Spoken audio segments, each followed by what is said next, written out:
कार्तिक मातम में 22वां अध्याय। राजा पृथु ने कहा, हे नारद जी, आप कृपा करके मुझको यह बतलाइए कि वृंदा को मोहित करके विष्णु जी ने क्या किया और फिर वह कहाँ गए।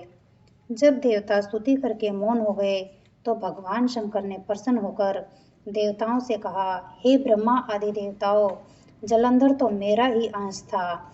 मैंने उसे तुम्हारे लिए नहीं मारा, यह मेरी सांसारिक लीला थी। फिर भी आप लोग सत्य कहिए कि इससे आप सुखी हुए या नहीं। तब ब्रह्मा आदि देवताओं के नेत्र हर्ष से खुल गए। उन्होंने शिव जी को प्रणाम करके विष्णु जी का सब वृत्तांत कह सुनाया, जो उन्होंने बड़े प्रयत्न से वृंदा को मोहित किया था तथा वह अग्नि में प्रवेश करके परम गति को प्राप्त हुई। देवताओं ने यह भी कहा कि तभी से वृंदा की सुंदरता पर मोहित हुए विष्णु जी उनकी चिता की राख लपेटे हुए इधर उधर घूमते रहते हैं। अतः आप उन्हें समझाइए, क्योंकि यह प्राकृतिक चराचर आपके अधीन है।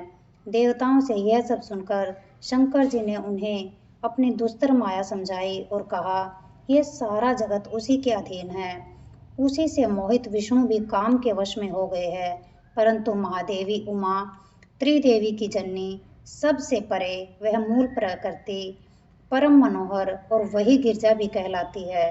विष्णु जी का मोह दूर करने के लिए आप सब उनकी शरण में जाइए।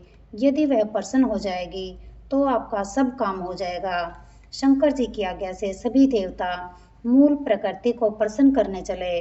उनके पास पहुंचकर उनकी बड़ी स्तुति की। तब आकाशवाणी हुई, हे देवताओं, मैं 3 प्रकार से 3 गुणों से पृथक होकर स्थित रहती हूँ। सतगुण में गौरी, रजोगुण से ज्योति रूप हूँ और आप लोग मेरी रक्षा से यदि सादर उन देवियों के पास जाओ तो वह तुम्हारे मनोरथों को पूरा कर देगी। यह सुनकर देवताओं के नेत्र खुल गए। वह भगवती का आदर करते हुए गौरी, लक्ष्मी और सरस्वती को प्रणाम करने लगे। सब देवताओं की भक्तिपूर्वक प्रार्थना से वह सब देवियां प्रकट हो गई। सभी देवताओं ने खुश होकर निवेदन किया।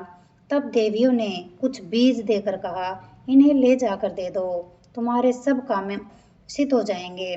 ब्रह्मा आदि देवता उन बीजों को लेकर विष्णु जी के पास गए।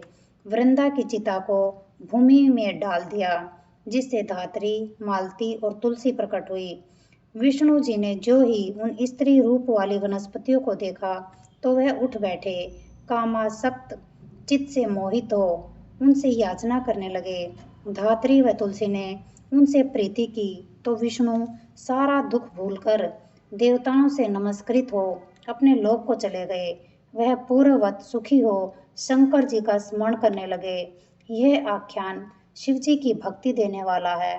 जय भगवान। सुख शांति, सुख शांति, सुख शांति।